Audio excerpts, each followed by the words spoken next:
नमस्कार दोस्तों। Test match का चौथा दिन समाप्त हो चुका है और आशा के विपरीत वेस्टइंडीज ने इसमें शानदार प्रदर्शन किया है।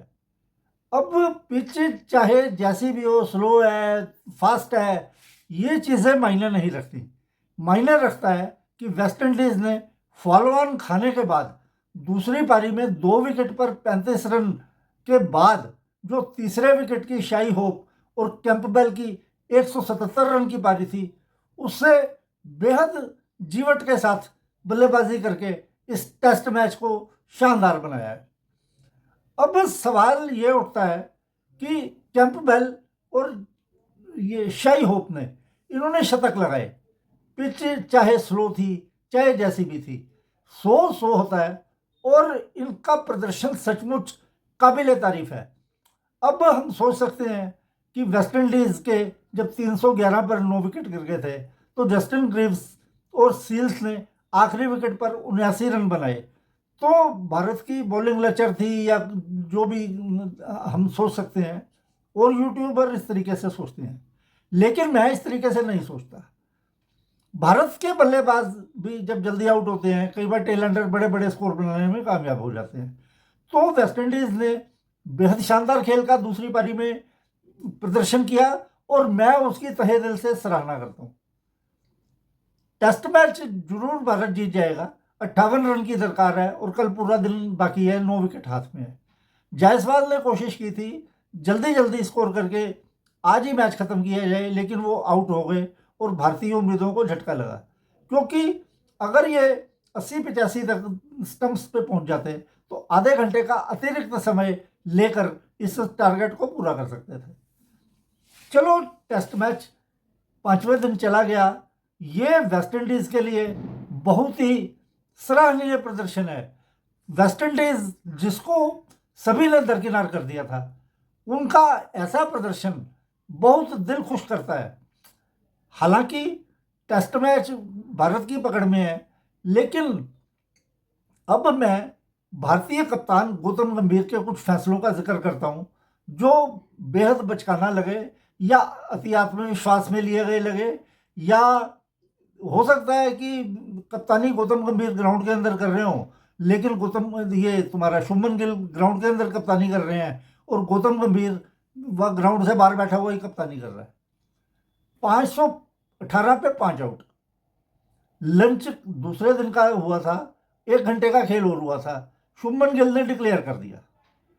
अब सवाल ये उठता है कि क्या अगर ऑस्ट्रेलिया या दक्षिण अफ्रीका या इंग्लैंड जैसी मजबूत टीमें खेल रही होती तो क्या तुम इस टोटल पे लंच के 1 घंटे बाद ही डिक्लेयर कर देते, या तुम अभी 2-2.5 घंटे और बैटिंग करके आखिरी 35-40 मिनट में 10 ओवर की बॉलिंग रखकर बाकी खेलकर 650 रन बनाने की कोशिश करते।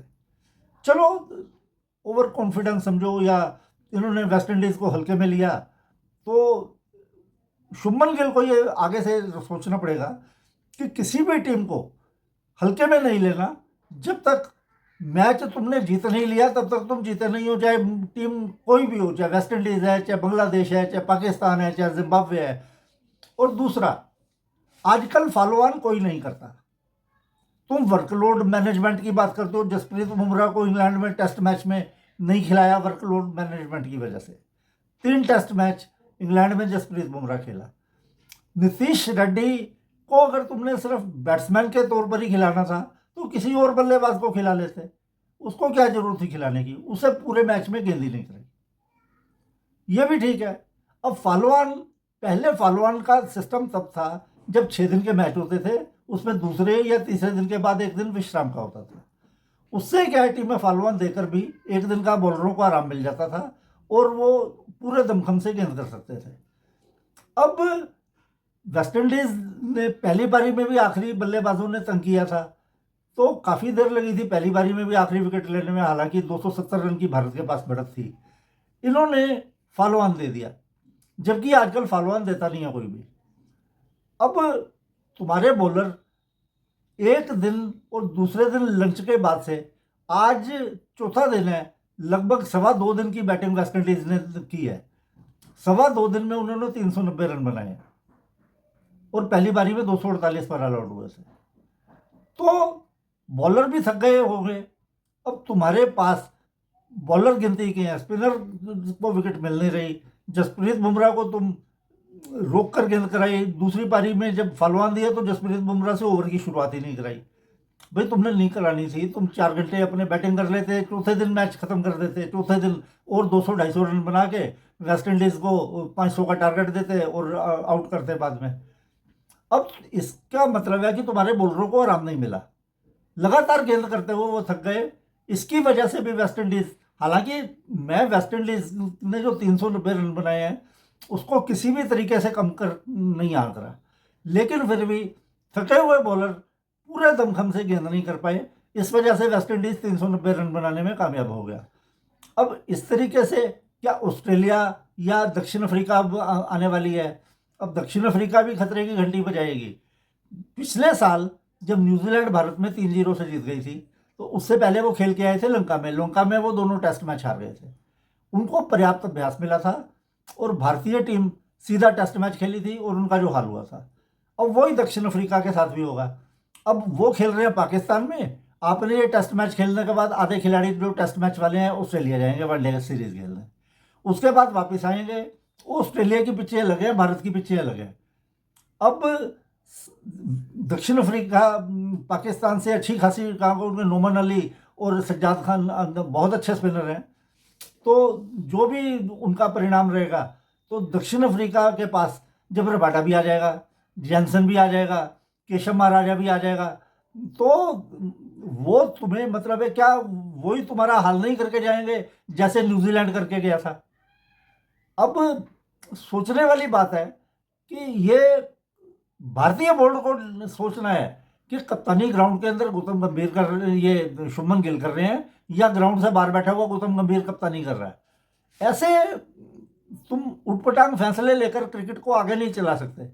ये पक्की बात है कि बॉलर आराम करने के बाद अलग दमखम से बात करते हैं, अलग दमखम से गेंद करते हैं, और थके हुए बॉलर फालवान की स्थिति में, अब ऐसा भी नहीं था कि अब एक ही दिन बाकी रह गया था और फालवान ना देते 4 घंटे अपने वेस्ट होते तो उतना टाइम कम हो जाता, अभी 3 दिन का समय बाकी था और इसके बाद। तो ये सब चीज़ें इनको सोचनी पड़ेगी, नहीं तो अगर गिल इसी तरीके से कप्तानी करता रहा तो मेरे को नहीं लगता कि ये ज़्यादा दिन तक कप्तानी कर पाएगा। और गौतम गंभीर अगर इस तरीके से फैसले लेते रहा तो भारत की क्रिकेट, अच्छी भली क्रिकेट को रसातल में पहुंचते देर नहीं लगेगी। वही हाल होगा, वेस्ट इंडीज़ की टीम भी एक टाइम विश्व विजेयी टीम थी, तो झटका लगा उनको। ऑस्ट्रेलिया भी एक बार गिर गई थी, वो दोबारा संभल गए।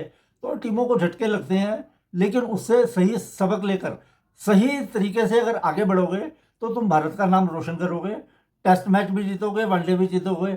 अगर ऐसे उटपटांग फैसले लोगे तो फिर भैया तुम्हारा राम ही देखेंगे क्या करना है। तो बाकी चलो, कल भारत टेस्ट मैच जीत जाएगा, उसके बाद बात करेंगे इस बारे में। तब तक के लिए नमस्कार।